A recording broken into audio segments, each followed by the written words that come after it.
Hello बच्चों, welcome to Dare Circle. My name is Avanish Tiwari. हम लोग आज एक नया लेक्चर पढ़ेंगे सोल्यूशन चैप्टर का, क्लास 12 के यूपी बोर्ड के लिए। इसके प्रीवियस लेक्चर में हम लोग ने नॉर्मलता पढ़ी थी। उसी टर्म में हम आगे बढ़ते हुए सांद्रता के टर्म में हम लोग आज पढ़ेंगे पार्ट पर मिलियन। पार्ट पर मिलियन क्या होता है, ध्यान से सुनिएगा। पार्ट पर मिलियन किसी बिलियन के 10 लाख भाग में, मतलब मान लेते हैं कि हमारे पास एक यहां पर एक बिलियन है। इस बिलियन के अंदर आपका भैया विलेय के भी कण उपस्थित होंगे, साथ ही साथ इसमें विलायक के भी कण क्या होंगे, उपस्थित होंगे। तो हम इस सांद्रता का प्रयोग तब करते हैं जब बिलियन में विलेय की मात्रा बहुत कम होती है, तो उस समय हम लोग यूज करते हैं पार्ट पर मिलियन का। अब जैसे मान लीजिए इस बिलियन के अंदर छोटे छोटे बहुत कम मात्रा में किसके कण पाए जा रहे हैं, विलेय के कण पाए जा रहे हैं। तो 10 लाख भाग में विलेय के कितने भार उपस्थित हैं, या 10 लाख भाग में विलेय के कितने भाग उपस्थित हैं, उसी की सांद्रता को व्यक्त करने के लिए हम लोग प्रयोग करते हैं पार्ट पर मिलियन। तो परिभाषा क्या है, किसी बिलियन के 10 लाख भाग में उपस्थित विलेय के भागों की संख्या पीपीएम कहलाती है। आइए देखते हैं, तो इसका हमारे लोग ने फार्मूला डेरिवेट किया है। पीपीएम बराबर विलेय के भार ग्राम में लेंगे, बिलियन का भार भी किस में लेंगे, ग्राम में, और 1 मिलियन बराबर होता है 10 की पावर 6। तो 1 मिलियन बराबर यहाँ पे हमने लिख दिया कितना, 10 की पावर 6। मतलब 1 मिलियन में आपके भी कितने विलेय के भार उपस्थित हैं, उसी को हम लोग क्या बोलेंगे, पीपीएम। दूसरी सांद्रता हम लोग की भी है, जिससे हम लोग बोलते हैं पार्ट पर बिलियन, पीपीबी। आइए देखते हैं पीपीबी क्या है। जैसे आपका पीपीएम है वैसे ही क्या है, पीपीबी है। तो ध्यान सुनना, तो इसमें भैया आपका 1 मिलियन में था, इसमें 1 बिलियन में होगा। तो क्या आपका भैया बन जाएगा, 1 बिलियन में उपस्थित विलेय के भागों की संख्या उस बिलियन की पीपीबी कहलाती है। आइए पीपीबी को हम लोग क्या करते हैं, पढ़ते हैं। तो किसी बिलियन के परिभाषा क्या लिखेंगे, किसी बिलियन के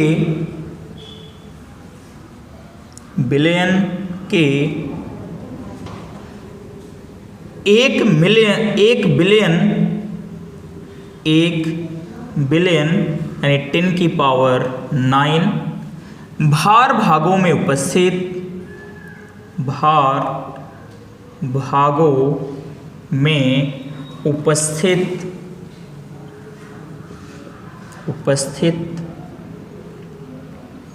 विलेय के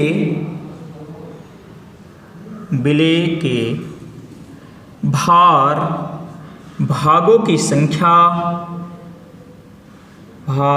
भागों की संख्या पार्ट पर बिलियन कहलाती है, पार्ट पर बिलियन कहलाती है।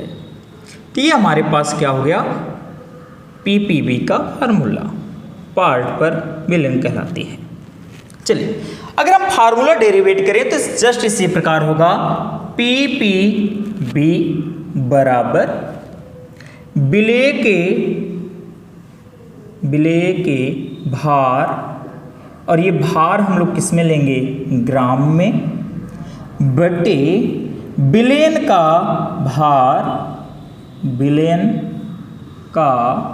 भार किस में लेंगे, ग्राम, इनटू कितने भाग में हम निकाल रहे हैं, 1 मिलियन। 1 मिलियन का मतलब 10 की पावर 9। तो ये हमारे पास क्या हो गया, पार्ट पर बिलियन। ये हमारे पास हो गया पार्ट पर बिलियन। तो पार्ट पर बिलियन की सांद्रता का हम लोग क्या करेंगे, इस प्रकार व्यक्त करते हैं। तो हमने अभी तक 2 सांद्रता के टर्म को पढ़ लिया है, एक पार्ट पर मिलियन और एक पार्ट पर बिलियन। तो आइए हम लोग क्या करते हैं, एक और हमारे पास सांद्रता की टर्म बचती है, उसको भी पढ़ लेते हैं। फिर इकट्ठा भी हम लोग क्या करेंगे, सवाल लगाएंगे, बहुत सारे सवाल लगाएंगे। तो आइए भैया हम लोग अगली सांद्रता के टर्म को पढ़ लेते हैं। ध्यान सुनो, पीपीएम और पीपीवी का प्रयोग तब करते हैं जब किसी विलयन में विलेय की मात्रा बहुत ही कम होती है, तो उस समय हम सांद्रता को किस में व्यक्त करते हैं, पार्ट पर मिलियन या पार्ट पर बिलियन में क्या करेंगे, व्यक्त करेंगे। तो अगली हमारी सांद्रता है ग्राम प्रति लीटर में सांद्रता या शक्ति। तो भैया अगला हमारा सांद्रता का टर्म है ग्राम प्रति लीटर में सांद्रता बोल दो, या इसे हम लोग शक्ति, स्ट्रेंथ के नाम से भी जानते हैं, शक्ति।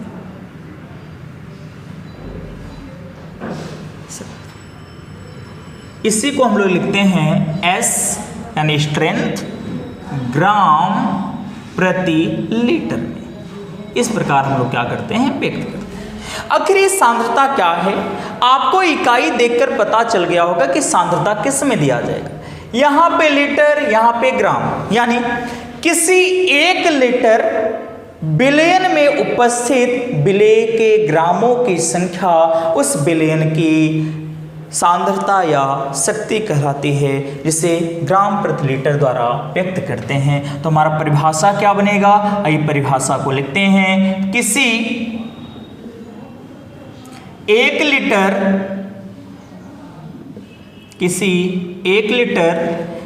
बिलियन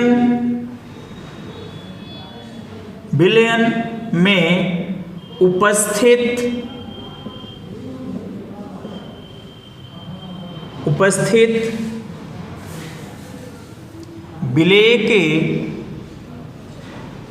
विलेय के ग्राम में द्रव्यमान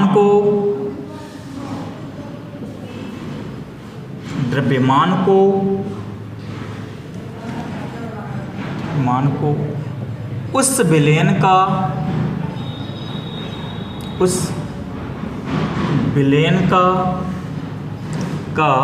सांद्रता या शक्ति कहलाती है। सांद्रता या शक्ति कहलाती है।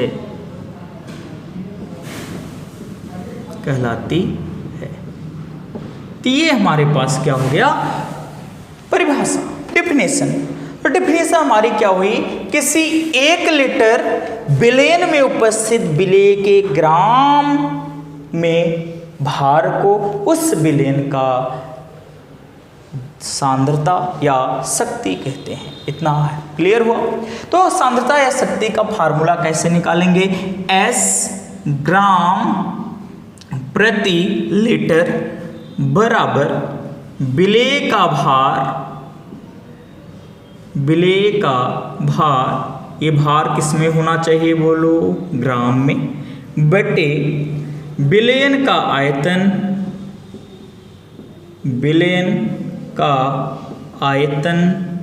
और ये विलयन का आयतन होना चाहिए किसमें, लीटर में। इसी को हम लोग बोलते हैं पार, यहां पर हम लोग बोलेंगे ग्राम प्रति लीटर में सांद्रता या शक्ति। ये हमारे पास क्या हो गया, फार्मूला हो गया। सुना, तो यस ग्राम विलेय की भार बटे विलयन का आयतन लीटर में, तो इसे सिंपल में हम लोग लिख सकते हैं S ग्राम प्रति लीटर बराबर वेट इन ग्राम बटे विलयन का आयतन किसमें, लीटर। ये हमारा क्या बन गया, फार्मूला। चलिए, तो ग्राम प्रति लीटर में सांद्रता हम लोग ने क्या कर लिया, व्यक्त कर लिया। आइए इस पर एक सवाल देखते हैं, क्वेश्चन देखते हैं। क्वेश्चन में मैंने बोला, 40 ग्राम यूरिया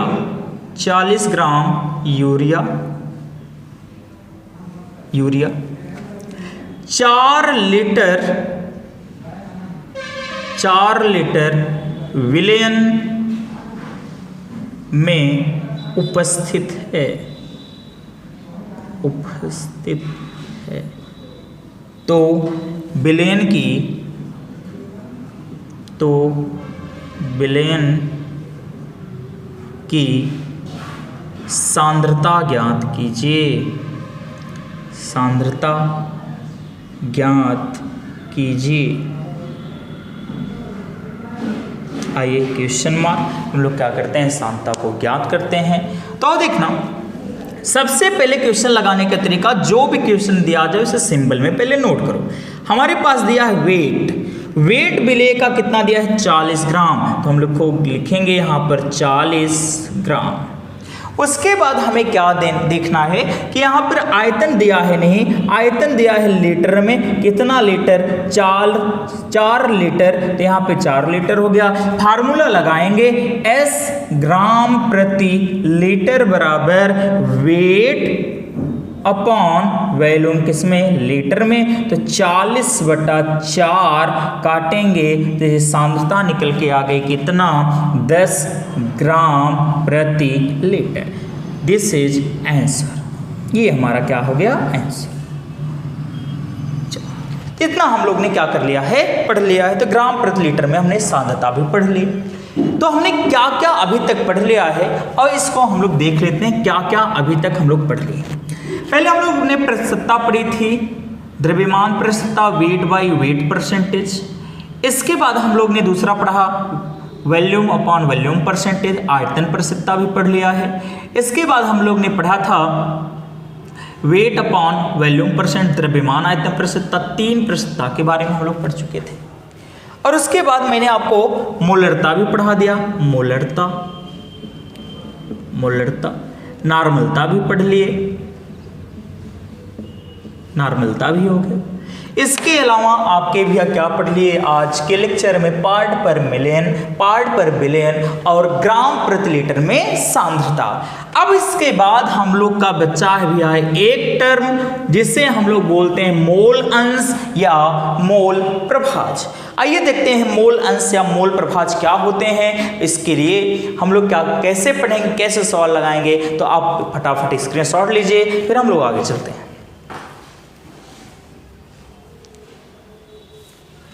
हो गया, रफ करें, चलिए। तो यहां पे हम लोग रफ कर रहे हैं, और रफ करने के बाद हम लोग पढ़ेंगे पार्ट पर मिलियन की जगह पर हम लोग पढ़ेंगे क्या, मोल प्रभाज या मोल अंश क्या होते हैं, मोल प्रभाज या मोल अंश। आइए देखते हैं क्या होते हैं मोल प्रभाज या मोल अंश। देखिए यहां पर मोल प्रभाज या मोल अंश क्या है, मैं यहां पे बोल रहा हूं मोल प्रभाज या मोल अंश, मोल फ्रैक्शन, मोल फ्रैक्शन, मोल प्रभाज, या हम लोग अंश भी बोल देते हैं। अंश का मतलब है यहां पे भाग से, और इसे लिखते हैं किससे, एक्स से। किसके द्वारा प्रदर्शित करते हैं, एक्स द्वारा। चलिए क्या है, आपको पता होगा बिलियन में हमारे पास विलेय होता है और क्या होता है, विलायक। विलेयन बराबर विलेय प्लस विलायक, दो चीजें हो गई।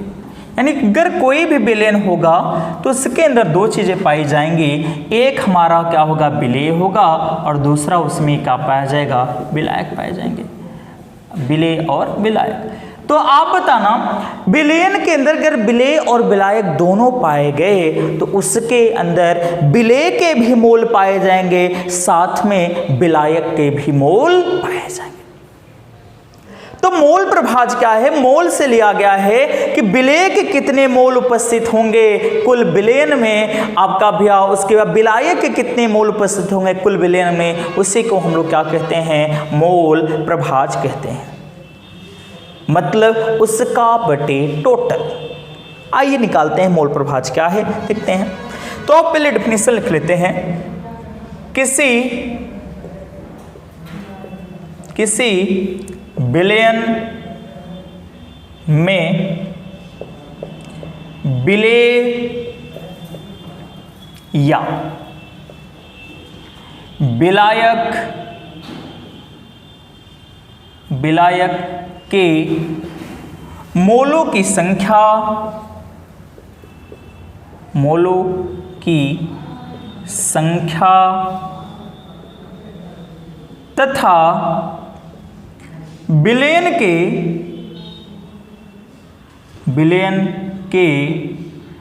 कुल मोलों की संख्या के अनुपात को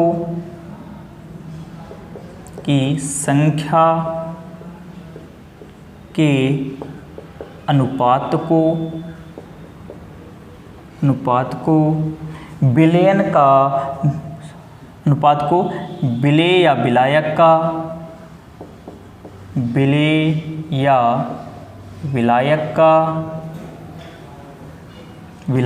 का मोल प्रभाज कहलाता है। मोल प्रभाज कहलाता है। आइए, तो हमारा भैया डिफिनेशन क्या बन के आ गई, किसी विलयन में विलेय या विलायक के मोलों की संख्या तथा विलयन के कुल मोलों की संख्या के अनुपात को विलेय या विलायक का मोल प्रभाज कहते हैं। विलेय या विलायक का मोल प्रभाज मोल प्रभाज कहलाता है। तो आइए देखते हैं मोल प्रभाज क्या हुआ, कैसे निकालेंगे। हमने माना विलयन का आपका भी मोल निकालने हैं, तो हमें पता है कि विलेय और विलायक बराबर जोड़ देंगे तो क्या हो जाएगा विलयन। मैंने यहाँ पे विलेय के मोल ले लिए, क्या Na मान लिए, और विलायक के मोल को क्या मान लिए, Nb मान लिया। विलेय और विलायक आपस में जुड़कर विलयन के मोल का क्या करेंगे, निर्माण करेंगे। तो आप देखना, तो हमने भी विलयन बराबर आपका क्या हो जाएगा, विलयन, या पहले विलेय का लिख लेते हैं, विलेय के मोल बराबर हमने क्या माना है Na, और उसके बाद विलायक के मोल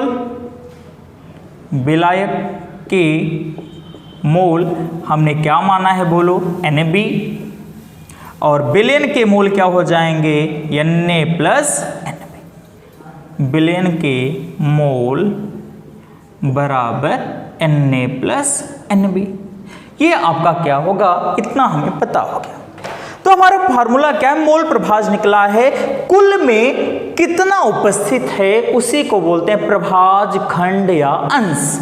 कितने भाग में विलेय का कितना भाग है या विलायक का कितना भाग है, उसी को हम लोग क्या कहते हैं, मोल प्रभाज या मोल अंश के नाम से क्या करते हैं, जानते हैं। तो हम लोग भैया सबसे पहले मोल प्रभाज निकाल रहे हैं, किसका, विलेय का।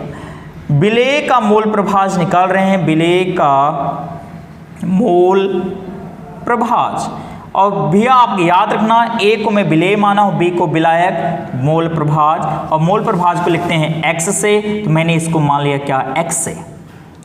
तो x से बराबर क्या होगा, विलेय के मोलों की संख्या, विलेय के मोलों की संख्या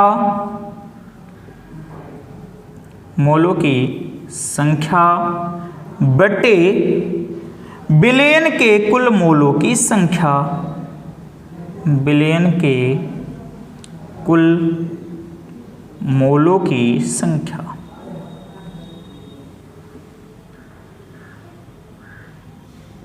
आइए इसको हम सिंबल में अगर लिखेंगे तो क्या होगा, ये तो हमारा फार्मूला बन गया किसके लिए, विलेय के लिए। और इसी फार्मूले को मैं सिंबल में लिखता हूं।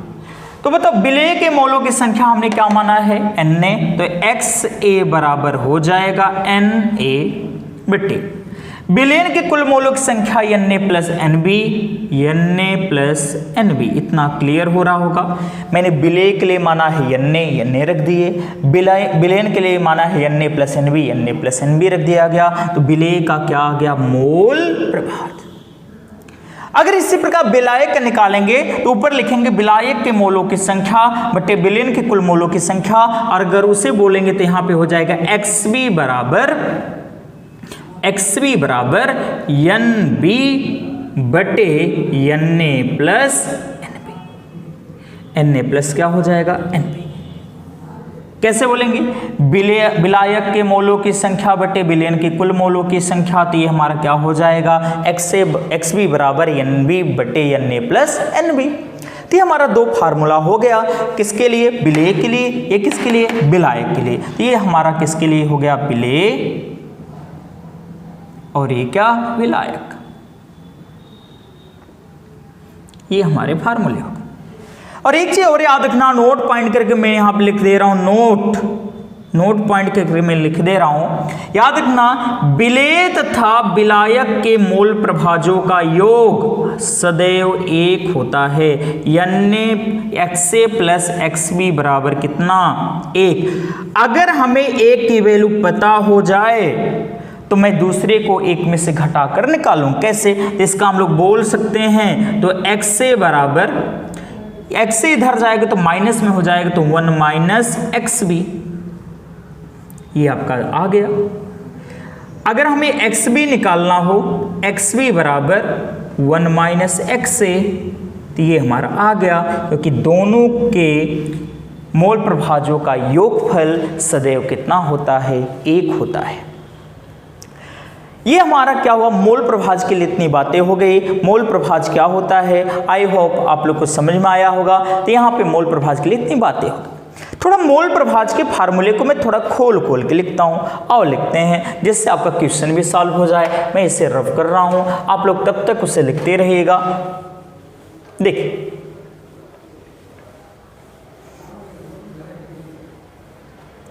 आइए देखते हैं क्या होता है। आप लोग को पता होगा मोल बराबर होता है भार बटे अणुभार। तो Na बराबर क्या होगा? वेट ऑफ A बटे मॉलिक्यूलर वेट ऑफ A। विलेय के मोलों की संख्या बराबर विलेय का भार बटे विलेय का अणुभार। इसी प्रकार NB के लिए क्या हो जाएगा? विलायक का भार वेट ऑफ B बटे विलायक का अणुभार मॉलिक्यूलर वेट ऑफ B। अब क्या मैं इन दोनों फार्मूले के जो Na और NB की वैल्यू है, क्या मैं यहां पर यहां पे नहीं लिख सकता? लिख सकता हूं। तो हमारा क्या आएगा? XA बराबर आ जाएगा। अब Na की जगह लिखना है वेट ऑफ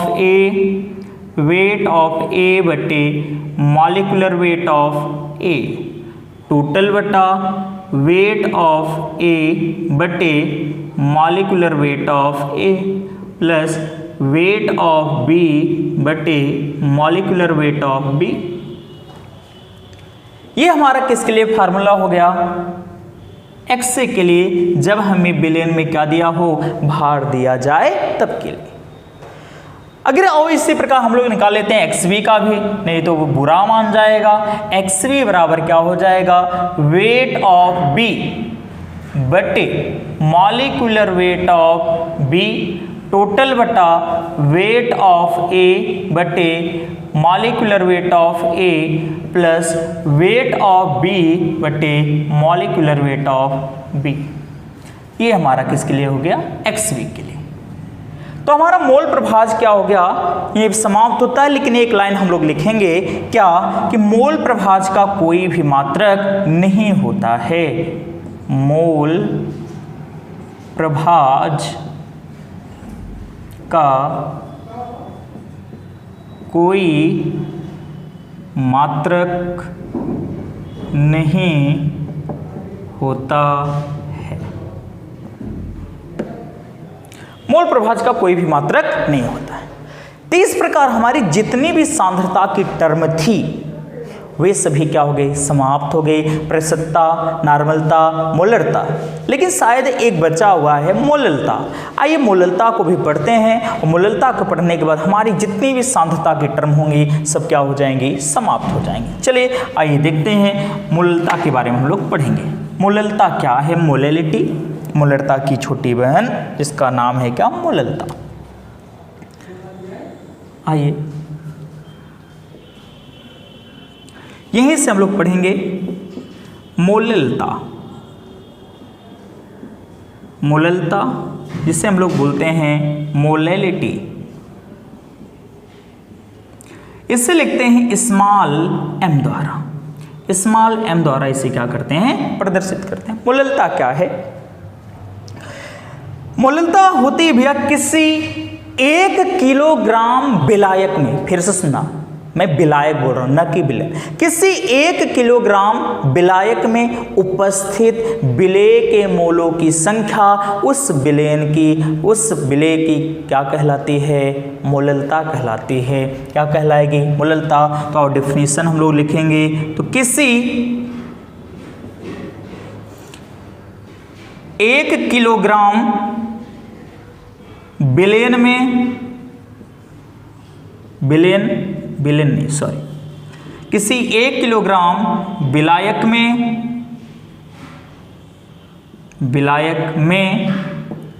उपस्थित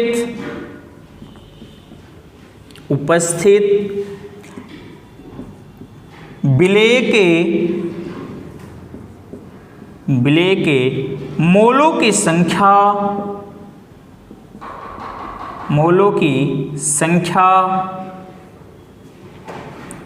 उस विलयन की मोललता कहलाती है। मोललता कहलाती है। आइए मोललता का फार्मूला देखते हैं। मोललता क्या होगा 1 किलोग्राम विलायक में, तो मोललता बराबर आपका होगा, मोललता बराबर, मोललता को लिखते हैं स्मॉल m से, लिखते चलते हैं, विलेय के मोलों की संख्या,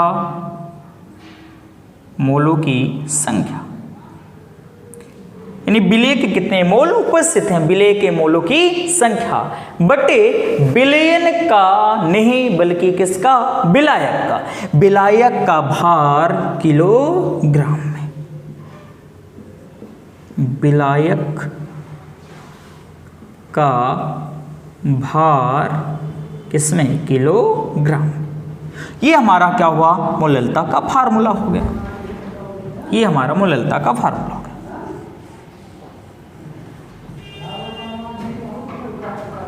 तो मोललता बराबर आपका हो गया विलेय के मोलों की संख्या बट्टे विलायक का भार किसमें, किलोग्राम में। और इसको हम लोग क्या करते हैं, सिंबल में लिखते हैं। तो m बराबर विलेय के मोल को लिखते हैं n से बटे कैपिटल W किसमें, ग्राम में। और याद रखिएगा ये विलयन का नहीं है बल्कि किसका है, सॉल्वेंट का, विलायक का। अगर इसी को मैं थोड़ा और खोल दूं तो आपको पता है चूंकि n बराबर होता है वेट भार बटे क्या, अणुभार। तो अब भार बटे अणुभार को यहाँ पे क्या करते हैं, लिखते हैं। तो मोललता का अगला फार्मूला आ गया, मोललता m बराबर वेट बटे मॉलिक्यूलर वेट, और molecular weight into capital W किसमें, किलोग्राम। ये हमारा क्या हुआ, फार्मूला। अब इसी प्रकार इसी को भी खोलते चले जाएंगे तो आगे हमारी वैल्यू क्या होगी, बनती चली जाएगी। आइए हम लोग एक दो फार्मूले देख लेते हैं। तो आपका भैया मोललता बराबर क्या हुआ, वेट किसका, विलेय का, मॉलिक्यूलर वेट विलेय का इनटू विलायक का भार किसमें, किलोग्राम। तो ये इतना हमारा क्या हुआ, मोललता के लिए हो गया। मोललता के और थोड़े से फार्मूले किसको थोड़ा और आगे बढ़ाते हैं, आगे बढ़ाएंगे तो देखते हैं क्या होता है। चलिए मिटाते हैं, थोड़ा सा और आगे चलते हैं इसके मोललता के लिए।